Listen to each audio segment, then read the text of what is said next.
যাবে।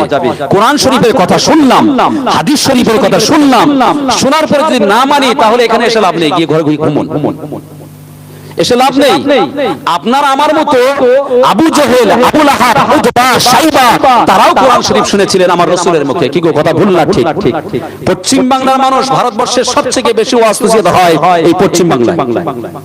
এখন আপনাদের কাছে কি ওয়াজ করব? আপনারা প্রত্যেক আলেমের কাছে শুনে শুনে এমন জায়গায় পৌঁছে গেছেন ওয়াজ করতে ভয় লাগছে। এটা মেজু হুজুর কেবলা বলতেন, আমি তো কোথাকার কি, আমি তো তার পায়ের ধুলো সমতুল্য ইলম অর্জন করতে পারিনি। তিনি বলতেন, বাবারা তোমরা বিভিন্ন জায়গায় বিভিন্ন আলেমের ওয়াজ নসিহত শুনে শুনে তোমরা তো বড় আলেম, আমার থেকে বড় আলেম হয়ে গেছো। যিনি মুফতি আজম, বড় মুফতি সাহেব ছিলেন, তিনি ওই কথা বলেছেন, আর আমি তো কোথাকার চুনুপুটি। হ্যাঁ, তাই বলি ভাই আমার বাবাজিরা, যতটুকু শুনবেন ততটুকু আমল করার চেষ্টা করবেন, যতটুকু শুনবেন ওটা বাস্তবে রূপ দেওয়ার চেষ্টা করবেন, তবেই আল্লাহর কাছে নাজাত পাবেন। এই দুনিয়া আসল জায়গা নয়। সকল কি হলো, এরপরে যদি কথা বলে একদম ধরে বার করে দিবেন, ডাইরেক্ট বাইরে বার করে দিবেন। একটা কথা শুরু হচ্ছে, মাঝখানে ঠক করে কথা বলছো।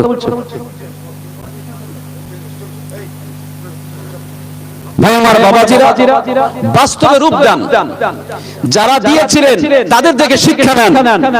আমার আপনার নবীর মুখে যখন মুখনিসৃত পানি আল্লাহর আল কোরআন ও কালামুল্লাহ তিলাওয়াত হতো, তখন আবু জেহেল, আবু লাহাব, উতবা, শাইবা এরা ঘরে থাকতে পারত? পারেনি। এরা ছুটতো কাবা ঘরের দিকে।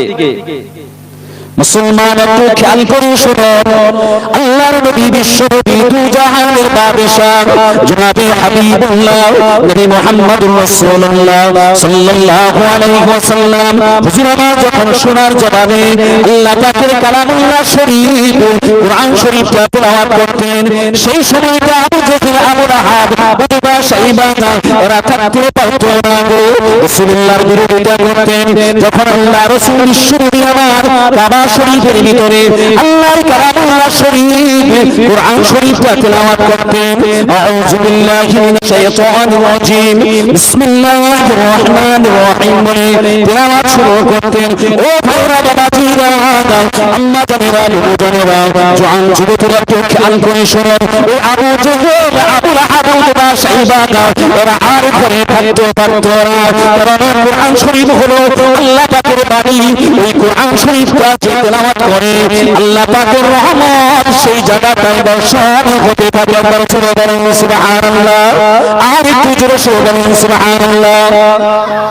কোরআন শরীফ কার বাণী? আল কোরআনু কালামুল্লাহ, আল্লাহর বাণী। ওই তিলাওয়াত যখন শুরু হতো, বিশ্বের কোনো মানুষ থাকতে পারবে না, তার অন্তরে ধাক্কা লাগবে। হ্যাঁ, এই আল্লাহর কথা যে চিরজীবন বিরোধিতা করেছে আমার রাসূলুল্লাহর, কিন্তু যখন রাসূলুল্লাহ সাল্লাল্লাহু আলাইহি ওয়াসাল্লাম যখন কোরআন শরীফ তেলাওয়াত শুরু করতেন, ঘরে থাকতে পারত না। গভীর মনোযোগে নবী আমার যখন কোরআন শরীফ তেলাওয়াত করেন, এই সময় আবু জেহেল, আবু লাহাব, উতবা, শাইবা তারা কদমটা বাড়িয়ে বাড়িয়ে আল্লাহ পাকের কাবা শরীফের দাওয়াতটা ধরে কানটা লাগান, কালামুল্লাহ শরীফের তেলাওয়াত শুনলেন। কেননা ভাইরা, বাবাজিরা, বিশ্বের বুকে এমন কোন কিতাব নাই যে কিতাবটার একটা অক্ষর তেলাওয়াত করলে আমার আল্লাহ পাক সওয়াব লিখে দিবেন। এমন কোন কিতাব নেই, এমন কোন কিতাব নেই যে কিতাবটা একটা অক্ষর পড়লে 10টি করে সওয়াব পাওয়া যায়। একমাত্র একটি কিতাব, যেটা হলো আল কোরআন ও কালামুল্লাহ। ভাই আমার বাবাজিরা, একটু খেয়াল করে শুনবেন। নবী আমার শোনার জবানে জানিয়ে দেন, ক্বালা নবী সাল্লাল্লাহু আলাইহি ওয়াসাল্লাম, মান ক্বারাআল কুরআনা হারাফান ফালাহু আশরুহু হাসানা। ও মুসলমানরা, একটু খেয়াল করে শুনুন, আল্লাহ পাকের কালামুল্লাহ শরীফ কোরআন শরীফ যখন রাসূলুল্লাহ তেলাওয়াত করতেন, ওই কোরআন শরীফের মজাটাই আলাদা হতো। আমি আপনি যখন কোরআন শরীফ তেলাওয়াত করি, ভালো লাগে কি লাগে না? ভালো লাগে। তাই আমরা ছুটে ছুটে নামাজ না পড়লেও, রোজা না রাখলেও, হজ না করলেও, যাকাত না দিলেও, কোরআন শরীফের মাহফিল যেখানে হয়, হাদিস শরীফের মাহফিল যেখানে হয়, আমরা আর থাকতে পারি না, ছুটে ছুটে ছুটে ছুটে গিয়ে এই মাহফিলে বসে যাই। ভাইরা বাবা জিরা, এটা হলো আল্লাহ পাকের রহমত। বিশ্বনবী দু জাহানের বাদশা জনাবে হাবিবুল্লাহ নবী মুহাম্মদ রাসূলুল্লাহ সাল্লাল্লাহু আলাইহি ওয়াসাল্লাম হুজুর আমার শোনা জবানে জানিয়ে দেন, এমন একটা কালামুল্লাহ শরীফ একটা অক্ষর যদি কেউ তেলাওয়াত করে, মান কারা আল কুরআন হরফান, কোরআন শরীফের যদি একটি অক্ষর কেউ তেলাওয়াত করে, ফালাহু আশরুহু হাসানাত, তার আমলনামায় আমার আল্লাহ পাক 10টি করে সওয়াব লিখে দেন। জোরে বলবেন না? আর একটু জোরে বলেন না। একটা অক্ষর তেলাওয়াত করলে কটি করে সওয়াব? কটি করে? 10টি করে সওয়াব পাওয়া যায়। ও মুসলমান ভাইরা বাবাজিরা, একটু খেয়াল করে শুনুন, আল্লাহর নবী দিন ও দুনিয়ার বাদশা জনাবে হাবিবুল্লাহ নবী মুহাম্মদুর রাসূলুল্লাহ সাল্লাল্লাহু আলাইহি ওয়াসাল্লাম হুজুর আমার তেলাওয়াত বন্ধ করে দেওয়ার সঙ্গে সঙ্গে উতবা সাইবা আবু জেহেল আবু লাহাব এরা দৌড়ে দৌড়ে বাড়ির দিকে রওনা হয়ে যেতেন। ও মুসলমানরা খেয়াল করে শুনুন, আল্লাহর নবী বিশ্বনবী দু জাহানের বাদশা জনাবে হাবিবুল্লাহর বিরোধিতা করতেন, নবী মুহাম্মদুর রাসূলুল্লাহ সাল্লাল্লাহু আলাইহি ওয়াসাল্লামের বিরোধিতা করতেন। বিরোধিতা করার পরে যখন আল্লাহ রাসূল কোরআন শরীফটা তেলাওয়াত করতেন, তারা ঘরে থাকতে পারে না। ভাইরা আবু জেহেল আবু লাহাব উতবা সাইবা তারা চিন্তা করলেন, যদি এইভাবে কোরআন শরীফ শুনতে যায় দলে দলে দলে দলে, তারা আর ইসলাম ধর্ম গ্রহণ না করে থাকতে পারবে না।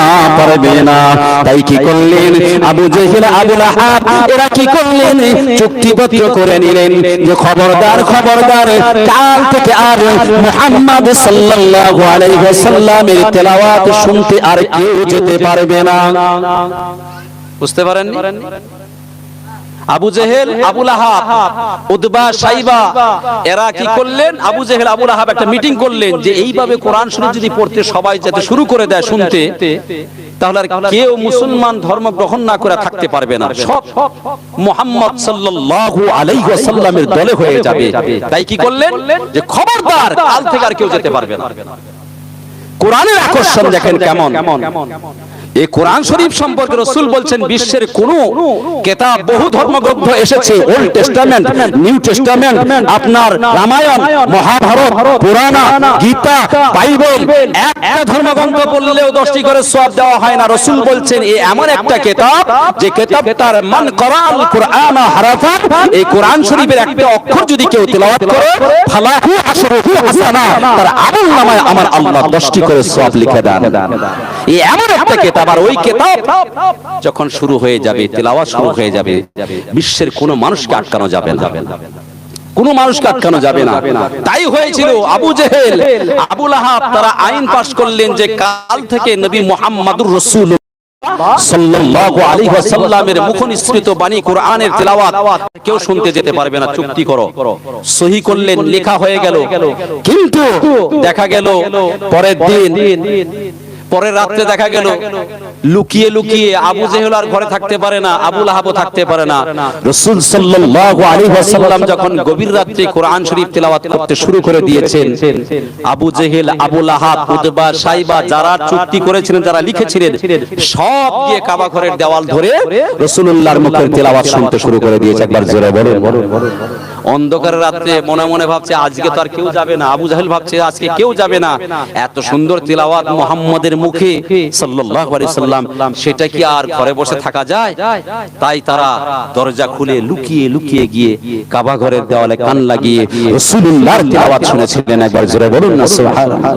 ও মুসলমান ভাইরা বাবাজিরা, আম্মা জানেরা, বাবু জানেরা, জওয়ান যুবতীরা, কেউ খেয়াল খেয়াল করে শুনুন, আল্লাহর কালামুল্লাহ শরীফ যখন নবী আমার তেলাওয়াত করতে শুরু করে দেন, এশার নামাজের পরে রাত যখন গভীর হতে লাগে, আল্লাহ রাসূল বিশ্ব নবী আমার কাবা শরীফের ভিতরে কোরআন শরীফ তেলাওয়াত করেন। আবু জাহেল আবু লাহাব ওরা চিন্তা করতে লাগে যে আমরা চুক্তিবদ্ধ করেছি আর যাব না, যাওয়া যাবে না, যাবে না, যাবে না। এই না চিন্তা ভাবনা করে ঘরের দরজা মেরে তারা শুয়ে পড়েন। শোয়ার পরে দেখতে পান ওই কোরআন শরীফের ধ্বনিটা, কম্পনটা তাদের ঘরে গিয়ে ধাক্কা দেয়, তাদের কানে গিয়ে ধাক্কা দেয়। কানে ধাক্কা দেওয়ার সঙ্গে সঙ্গে তারা আর থাকতে পারে না। আবু জাহেল মনে মনে চিন্তা করেন, আজকে তো আবু লাহাব যাবে না, যাবে না, উতবা সাহেবা যাবে না, তাই আমি আজকে লুকিয়ে লুকিয়ে গিয়ে প্রাণ ভরে আল্লাহর কালামুল্লাহ শরীফ কোরআন শরীফ রাসূলুল্লাহর মুখে তেলাওয়াত শুনবো। একবার জোরে বলুন সুবহানাল্লাহ। ঘরে আর থাকতে পারলো না, ঘর থেকে বেরিয়ে গিয়ে আল্লাহর কাবা ঘর, ওই কাবা ঘরের দেওয়ালে কানটা লাগিয়ে কোরআন শরীফ তেলাওয়াত শুনতে লাগে। আবু জেহেল বেরিয়ে গেলেন। আবু লাহাব বলেন, আজকে তো আর কেউ শুনতে যাবে না, আমি আবু লাহাব লুকিয়ে গিয়ে প্রাণ ভরে রাসূলুল্লাহর মুখে নিঃসৃত বাণী, আল্লাহ রাসূলের মুখ দিয়ে আল্লাহর কালামুল্লাহ শরীফের তেলাওয়াত জান ভরে শুনে আমি আজকে আমার জানটাকে ঠান্ডা করে দেব। একবার জোরে বলুন সুবহানাল্লাহ। ও ভাইরা বাবাজিরা, এমন করে আবু জেহেল আবু লাহাব উতবা সাহেবা ওরা আর ঘরে থাকতে পারলো না। অন্ধকার রজনীতে লুকিয়ে লুকিয়ে লুকিয়ে লুকিয়ে সকলে গিয়ে ওই কাবা শরীফের দেওয়ালে কান লাগিয়ে আল্লাহ পাকের কালামুল্লাহ শরীফ কোরআন শরীফ তেলাওয়াত শুনে যখন আমার আপনার রাসূল বিশ্বনবী আমার কোরআন শরীফ তেলাওয়াত বন্ধ করে দিলেন, দেওয়ার সাথে সাথে আবু জেহেল আবু লাহাব ঘরের দিকে রওনা দেন, কদমটা বাড়ান, দেখা যায় আবু জেহেল আবু লাহাব দুজনে গিয়ে ধাক্কা লেগে যায়। চুক্তি করলেন আবু জেহেল আবু লাহাব আর কোরআন শরীফ শুনতে যাওয়া যাবে না। রাত্রের বেলায় রাসূল যখন তেলাওয়াত শুরু করেছে আর ঘরে থাকতে পারলেন না। আজকে কোরআন শরীফ হাদিস শরীফের আলোচনা হচ্ছে, ঘরে থাকতে পারলেন কি? আস্তে আস্তে এসে বসে যাচ্ছেন। এটা কোরআনের আকর্ষণ, এই আল্লাহ পাকের রহমত। যেখানে কোরআন শরীফ হাদিস শরীফের আলোচনা হবে, ঘরে বসে থাকতে পারবেন না, আপনাকে আসতেই হবে। তবে শুনে রাখবেন, আবু জেহেল আবু লাহাব উতবা সাইবা এরা এসেছিলেন, এরা কোরআন শরীফ শুনেছেন, খুব ভালো লাগে, খুব ভালো লাগে। মেনেছিলেন কি? মানেন নাই। তাহলে এদের ঠিকানা কোথায়? একটু জোরে বলবেন। আর আমরাও কোরআন শরীফ শুনতে এসেছি, হাদিস শরীফ শুনতে এসেছি, যদি ফজর যদি ঘুমিয়ে ঘুমিয়ে কাটাই, নামাজ যদি না পড়ি, রোজা যদি না রাখি, আর মন গড়া যদি চলি, তাহলে জেনে রেখে দিবেন আবু জেহেল আবু লাহাবের ঠিকানা যেখানে, আমার আপনার ঠিকানাও সেইখানে। মানার মতো মেনেছিলেন আবু বকর, ওসমান গনি, ওমর ফারুক, আলী কাররামাল্লাহু ওয়াজহু। এরা মানা শোনার পরে মানার মতো মেনেছিলেন। আমার আল্লাহ রাসূল বিশ্বনবী আমার বলেছিলেন, আবু বকর তুমি জান্নাতি। একবার জোরে বলুন না সুবহানাল্লাহ। হযরত ওমর তুমি জান্নাতি, হযরত ওসমান তুমি জান্নাতি, হযরত আলী তুমি জান্নাতি। এরা কোরআন শরীফ শুনেছিলেন, শোনার পরে বাস্তবে রূপ দিয়ে মানার মতো মেনেছিলেন বলে আমার আল্লাহ বলে দিয়েছিলেন, রাদিয়াল্লাহু আনহু ওয়া রাদু আনহু। তারা আমার উপরে, আমি আল্লাহর উপরে রাজি, আমি আল্লাহ তাদের উপরে রাজি। একবার জোরে বলুন সুবহানাল্লাহ। মানার মতো মানুন, যারা মেনেছিলেন তাদের দেখে শিক্ষা নেন। আর হই হই করে কোনো লাভ নেই। যদি এখানে এসেছেন কোরআন শরীফ শোনা, হাদিস শরীফ শোনার জন্য, আর যদি মনে মনে ভাবেন একান দিয়ে শুনবো, ওখান দিয়ে বার করে দেবো, এটার ঘরে নিয়ে যাব না আর আমল করব না, তাহলে ঘরে গিয়ে ঘুমোন, ওটাই ভালো হবে। এর রাজ্যে লাভ নেই। হ্যাঁ ভাই আমার বাবাজিরা, হই হই করে কোনো লাভ হবে না। এই আল্লাহ পাক দুনিয়াতে আমাদেরকে হই হই করার জন্য পাঠায় নাই, হই হই করার জন্য পাঠায় নাই। আবু জেহেল আবু লাহাব ধাক্কা লেগে গেলেন, ভাই তুমি কে? আমি আবু জেহেল। তুমি কে? বলে আমি আবু লাহাব। বলে কি ব্যাপার? চুক্তিপত্র যে রাত্রে করলে, বলে সহিটা কে করেছিল? আমি তো চুক্তি করেছি, তুমি তো সহি করেছো। দুজনে আসামি, দুজনে ধরা পড়ে গেলেন, নিজেরা ধাক্কা লেগে গেছে। তখন তারা বলেছিলেন যে এই এমন একটা তিলাওয়াত, কোন যত রকমের চুক্তিপত্র করা হোক না কেন, এই আল্লাহর বাণীর এত আকর্ষণ, কাউকে রুখা যাবে না। একবার জোরে বলুন না সুবহানাল্লাহ। আরেকটু জোরে সরে বলুন না সুবহানাল্লাহ। সেই তিলাওয়াত, সেই কোরআন শরীফ শুনে মানার মতো যারা মেনেছেন, তাদেরকে আল্লাহ ওয়ালা বানিয়ে দিয়েছেন।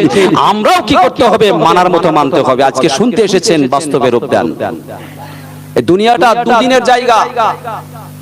মুসাফির খানা। আপনার আমার ঘরের ছেলেরা কেউ দিল্লি, কেউ বোম্বে, কেউ গুজরাট, কেউ আহমেদাবাদ যায়। কিসের জন্য যায়? রুজি রোজগার উপার্জন করে। আবার শুরু হয়ে গেল কথা। রুজি রোজগার উপার্জন করার জন্য এরা ওখানে গিয়ে যদি লাল পানি খায়, লাল পানি যদি পান করে, তাহলে বাড়িতে এসে সুখে শান্তিতে থাকতে পারবে? চলতে পারবে? পারবে না। আর ওখানে যদি ভালোভাবে কাজ করে, তাহলে বাড়িতে বিল্ডিং, মালাখানা এবং ভালোভাবে ফ্যামিলিটাকে নিয়ে আরামের সাথে চলতে পারবে। কথা ভুল বলছি না ঠিক বলছি? জি জি। আর ওখানে গিয়ে কাজ করবে না, শুয়ে শুয়ে কাটাবে, মাল পানি খেয়ে হই হই করে ঘুরবে। বাড়ি আসলে তাহলে তার বাপ মা ভালোবাসবে? বলেন। খবর নিল যে অমুক অমুক ছেলে বাইরে গেছে, বলে আপনার ছেলেটা এরকম বাইরে গিয়ে লাল পানি খাচ্ছে আর ঘুরছে। বাড়ি যখন আসলো টাকা পয়সা কিছুই দিল না, বাপ কি বলবে? তোর মতো হতভাগা ছেলে আমার দরকার নেই, বেরিয়ে যা। কথা ভুল বলছি না ঠিক বলছি? আমার আল্লাহ পাকও আমাদেরকে এমনি দুনিয়াতে পাঠায়নি। আহসানুল খালিকিন অতি সুন্দর করে সৃষ্টি করেছেন। কিসের জন্য করেছেন? এই আহসানুল খালিকিন যে অতি সুন্দর করে সৃষ্টি করেছেন, কিসের জন্য করেছেন? আমাকে আপনাকে ইবাদত বন্দেগী করার জন্য আল্লাহ পাক পাঠিয়েছেন। সেটা কোথায় পাবেন? ফরজামিনের মনে করা কথা না, আল্লাহর কোরআন শরীফ খুলুন। ও মুসলমান ভাইরা, বাবাজিরা, আম্মা জানেরা, বাবু জানেরা, জওয়ান যুবতীরা, একটু খেয়াল করে শুনুন। আমার আল্লাহ পাক কালামুল্লাহ শরীফ, কোরআন শরীফের ভিতরে জানিয়ে দেয়, বিসমিল্লাহির রহমানির রহিম, ওয়া মা খালাকতুল জিন্না ওয়াল ইনসা ইল্লা লিয়াবুদুন। ও মুসলমানেরা, একটু খেয়াল করে শুনুন। আমার আল্লাহ পাক কালামুল্লাহ শরীফে জানিয়ে দিলেন, আমি মানব জাতি আর দানব জাতিকে, আমি মানব জাতি আর জিন জাতিকে আমি আল্লাহ পাক আমার দাসত্ব করার জন্য, আমার গোলামি করার জন্য, আমার ইবাদত বন্দেগী করার জন্য পাঠিয়েছি, অন্য কিছু করার জন্য পাঠাই নাই। আল্লাহ কিসের জন্য পাঠিয়েছে? ইবাদত বন্দেগী করার জন্য। এবার ইবাদত বন্দেগীটা কি? এক কথায় শুনে রেখে দেন, আল্লাহ পাক কোরআন শরীফে যে আদেশগুলো দিয়েছে সেগুলোকে মানা, যেগুলোকে নিষেধ করেছে তার থেকে সরে থাকা, দূরে থাকা। রাসূলুল্লাহ সাল্লাল্লাহু আলাইহি ওয়াসাল্লাম যে কাজ করার কথা বলেছেন ওটাকে করা, আর যেটাকে নিষেধ করেছে তার থেকে দূরে থাকা, এর নামই হলো ইবাদত। ভাই আমার, বাবাজিরা, ইবাদতের আবার দুটো ভাগ আছে। ইবাদতে মালি, ইবাদতে বাদানি। আপনি টাকা পয়সা দান খয়রাত করলেন, ওটা মাল সম্পদ দিয়ে আপনি ইবাদত করলেন, ওটাকে ইবাদতে মালি বলা হয়। আর ইবাদতে বাদান মানে শরীর, ইবাদতে বাদানি মানে হলো আপনি আপনার শরীরটাকে খাটালেন, নামাজে গিয়ে দাঁড়িয়ে গেলেন, রুকু সিজদা করলেন, এটা শারীরিক শরীর দিয়ে আপনি করছেন ইবাদত। আপনি রোজা রাখলেন, শরীরটাকে শুকিয়ে দিলেন, এটা হলো ইবাদতে বাদানি। দুটো ইবাদতই আল্লাহর কাছে লাগবে। বুঝতে পেরেছেন ভাই আমার, বাবাজিরা? আর ইবাদত যদি না করা হয় তাহলে ঠিকানা কোথায় হবে? জি জি, ঠিকানা হবে জাহান্নাম। এই দুদিনের দুনিয়া আল্লাহ ইবাদত বন্দেগী করার জন্য পাঠিয়ে দিলেন।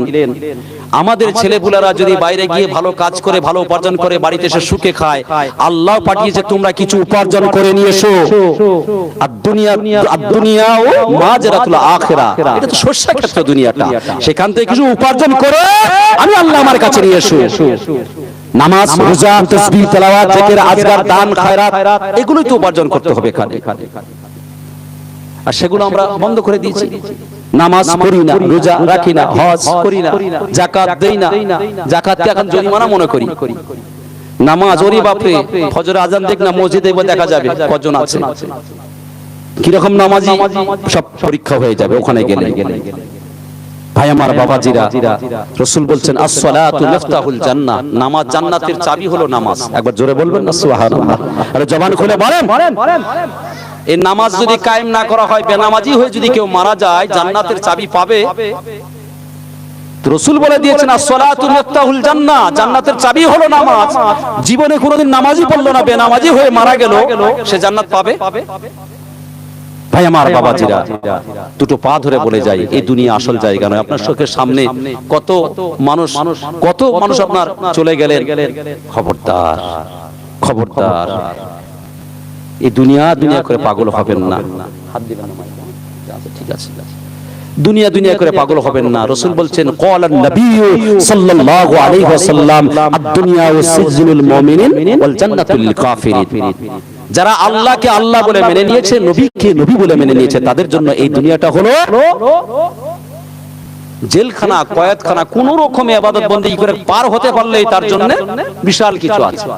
হ্যাঁ, আর যারা আল্লাহকে মানে না, নবীকে মানে না, তাদের কোনো সংবিধান নাই। তারা গান বাজনা হই হই বিভিন্ন রকমের শরীয়তের খেলাফ কাজ মন যাচা তাই করবে, কিন্তু মুসলমান যে হবে সে করতে পারবে না। যাকে করতে গেলে একটা তার সংবিধান আছে, সেই সংবিধান হলো কোরআন শরীফ হাদিস শরীফকে সামনে রেখে চলতে হবে। আর মুসলমান তাকেই বলা হয় নিজের ইচ্ছাকে আল্লাহর কাছে অর্পণ করে দেওয়ার নামই হলো মুসলমান। আল্লাহর কাছে সারেন্ডার হওয়া। ব্যক্তিগত কোনো পথমত থাকবে না, আল্লাহ রাসূলের পথমতটাই হলো মুসলমানের পথমত। কি গো কথা ভুল না ঠিক? জি, আর ওই পথে যারা চলবে তারাই আল্লাহর কাছে নাজাত পাবে। কি গো কথা ভুল না ঠিক? ভাই আমার, বাবাজিরা, খবরদার।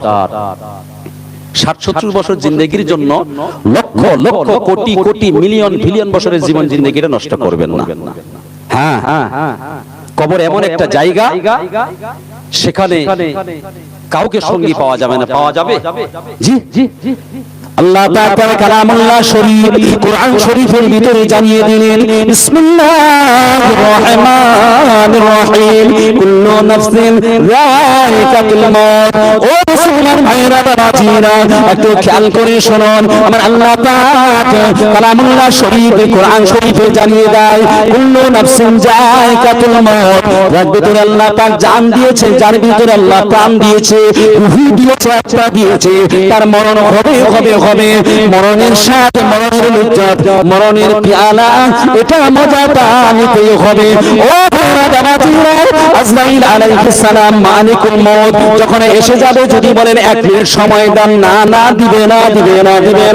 যার যখন মওতের সময় হয়ে আসবে, সেই সময় মালিকুল মউত আজরাইল আলাইহিস সালাম আমার আপনার জানটাকে কবজ করে নেবেন। ও মুসলমানেরা, কি খেয়াল করবেন না, এই দুনিয়াটা আসল জায়গা নয়, এই দুনিয়া ছেড়ে চলে যেতে হবে। আল্লাহ তাআলা কালামুল্লাহ শরীফ কোরআন শরীফের ভিতরে জানিয়ে দেয়, বিসমিল্লাহির রহমানির রহিম, ওয়ালাল আখিরাতু খায়রুল লাকা মিনাল উলা। আমার আল্লাহ পাক জানিয়ে দেয়, ইহকালের জীবন জিন্দেগি থেকে পরকালের জীবন জিন্দেগিটা হলো ভালো। একবার জোরে বলুন সুবহানাল্লাহ। আর সুবহানাল্লাহ। ইহকালের জীবন জিন্দেগি থেকে পরকালের জীবন জিন্দেগিটা হলো ভালো। ওয়ালাল আখিরাতু খায়রুল লাকা মিনাল উলা। ব্যক্তিগত ফরজামিনের কোনো কথা যদি ভালো না লাগে ছুঁড়ে ফেলে দিবেন, কিন্তু ফরজামিনের মুখ দিয়ে কোরআন শরীফ হাদিস শরীফের যে কথাগুলো প্রকাশ হবে, আল্লাহ বলিয়ে নেবেন, সেগুলো নেওয়ার দরকার আছে কি নেই। সেগুলো যদি অস্বীকার করি, তাহলে জেনে রেখে দিবেন ইমানের খাতরাই এসে যাবে। হ্যাঁ, মালিকুল মউত আজরাইল আলাইহিস সালাম যখন এসে যাবে, 1 সেকেন্ড সময় দিবে না, আগো পিছু হবে না। কি গো কথা ভুল বলছি না ঠিক বলছি? জি, যখন মরণের সময় আসবে, সেই সময় আপনার সঙ্গী হয়ে আর কেউ মরবে না, আপনাকেই মরতে হবে, আমাকেই মরতে হবে। যার যখন সময়টা বেঁধে দিয়েছে, সেই সময়ে আপনার দাদু মরণ আপনার সাথে মরণ সঙ্গী হবে না, দাদিও হবে না, বাপও হবে না, মা হবে না, আত্মীয় স্বজন কেউ হবে না। কার জন্য এত ভাবছেন? কার জন্য এত ভাবছেন? মেরে নিয়ে কেটে নিয়ে রেখে যেতে হবে। আল্লাহর কোরআন শরীফে বলছেন, বিসমিল্লাহির রহমানির রহিম, ইন্নামা আমওয়ালুকুম ওয়া আওলাদুকুম ফিতনা। তুমি সন্তানের জন্য ভাবছো, আমি আল্লাহ বানিয়ে দিচ্ছি টাকা পয়সা। এই টাকা পয়সা ইন্নামা আমওয়ালুকুম, নিশ্চয়ই মাল সম্পদ তোমাদের জন্য ফিতনা। ওয়া আওলাদুকুম, তোমাদের সন্তানের জন্য তোমরা কি করছো? এই করতে হবে, ওই করতে হবে, মেরে নিয়ে কেড়ে নিয়ে নামাজ রোজা ছেড়ে দিয়ে উপার্জন করে ছেড়ে একটা ঘর বানিয়ে দিয়ে যেতে হবে, এই করে দিয়ে যেতে হবে। পাগল পারা হয়ে গেছো। আমি আল্লাহ তোমাদের জানিয়ে দিই, ওই টাকা মাল সম্পদ ইন্নামা আমওয়ালুকুম ওয়া আওলাদুকুম, তোমাদের সন্তান ফিতনা। এটা ফরজামিন বলেন আমার আল্লাহ বলে দিয়েছে। টাকার পিছনে দৌড়াবেন, মাল সম্পদের পিছনে দৌড়াবেন, সন্তানকে কিছু করে দিয়ে যেতে হবে, তার জন্য নামাজ ছেড়ে দিয়ে আপনি পেরেশান হয়ে কাজ করেন। আল্লাহ কোরআনে বলেছেন ওটা ফিতনা। আর ওই ফিতনা যদি করে যান, কবরে ঢুকেন, আল্লাহ সাইজ করে ফেলবে। ঠেলার নাম বাবাজি, এত সহজ নয়, এত সহজ নয়। নামাজ ছেড়ে দিয়ে ছেলের জন্য কিছু করে যেতে হবে, নামাজ ছেড়ে দিয়ে আপনার কিছু টাকা পয়সা উপার্জন করতে হবে, এই মাল জমা করবেন, ও ফিতনা। টাকা পয়সা সন্তানের জন্য রেখে দিয়ে যাবেন, ফিতনা। আল্লাহ বলছেন হ্যাঁ খবরদার, যতটুকু করলে নয়, যতটুকু করলে নয় ততটুকুই করেন, ওতে বাড়তি করতে যাবেন না। নামাজকে ছেড়ে দিয়ে কাজকে প্রাধান্য দিবেন হবে না।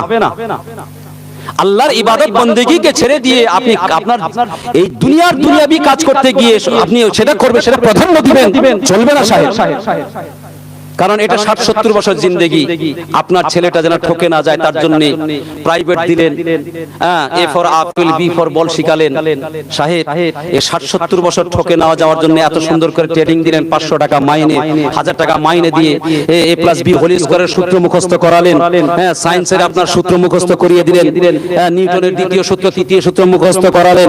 ভালো সায়েন্টিফিক করবেন, হ্যাঁ, ইংলিশে অনার্স করাতে হবে। I mean the pistol but not in the gun, who am I বলে কবিতা মুখস্থ করালেন, টুইঙ্কল টুইঙ্কল কবিতা মুখস্থ করালেন, সব বেকার। মরণের পরে টোটাল জিরো। হ্যাঁ, মরণের পরে যেটা কাজে লাগবে ওটা করান, আপনি ইহকাল পরকাল দুটো জায়গাতেই শান্তি পাবেন। একবার জোরে বলুন সুবহানাল্লাহ। হ্যাঁ, যে কাজ করলে আল্লাহ আল্লাহ রাসূলের কাছে নাজাত পাবেন সেই কাজটা করুন। কেন দুনিয়া করছি? বিশ্বনবী দু জাহানের বাদশা জনাবে হাবিবুল্লাহ নবী মুহাম্মদুর রাসূলুল্লাহ সাল্লাল্লাহু আলাইহি ওয়াসাল্লাম হুজুর আমার সোনার জবানে জানিয়ে দেয়, হুব্বুদ দুনিয়া রাসুল কুল্লু খাতাইন। ও মুসলমানেরা, আল্লাহ রাসূল বিশ্বনবী আমার কি জানালেন একটু খেয়াল করে শুনুন। যারা দুনিয়াকে মহব্বত করে, দুনিয়াকে প্যার করে, দুনিয়াকে ভালোবাসে, আল্লাহ রাসূল বিশ্বনবী আমার সোনার জবানে জানিয়ে দেয় ওই মানুষটা হলো সবচেয়ে বড় পাপী, সবচেয়ে বড় গুনাহগার। দুনিয়ার মহব্বত যারা করবে রাসূল বলছে এরা হলো সবচেয়ে বড় পাপী, সবচেয়ে বড় গুনাহগার। দুনিয়ার মায়া মহব্বত ভালোবাসা ছেড়ে দিন, আল্লাহ রাসূলকে পাওয়ার জন্য নামাজে মশগুল হয়ে যান, রোজাতে মশগুল হয়ে যান, ইবাদত বন্দেগীতে মশগুল হয়ে যান। ভাইরা বাবাজিরা, যখন মরণের সময় এসে যাবে সেই সময় কেউ যখন সঙ্গী হবে না, কবরটা এমন একটা জায়গা সেখানে কেউ যখন সঙ্গী তার দরজা নাই, জানালা নাই, তার ভিতরে কোনো টাইলস মার্বেলের কোনো ব্যবস্থা নাই। ও মুসলমানেরা, ঘরের ভিতরে শুয়ে থাকলো গরমের সময় যদি আপনার পাখাটা বন্ধ হয়ে যায়, ভাইরা বাবাজিরা কারেন্টটা যদি চলে যায়, বাবারে মারে বলে চিৎকার করে আওয়াজ দিই, একটু হাত পাখা দিয়ে এসো, একটু পাখা করো, আমি থাকতে পারি না, আমার বড় কষ্ট হচ্ছে। ও মুসলমানের একবার কি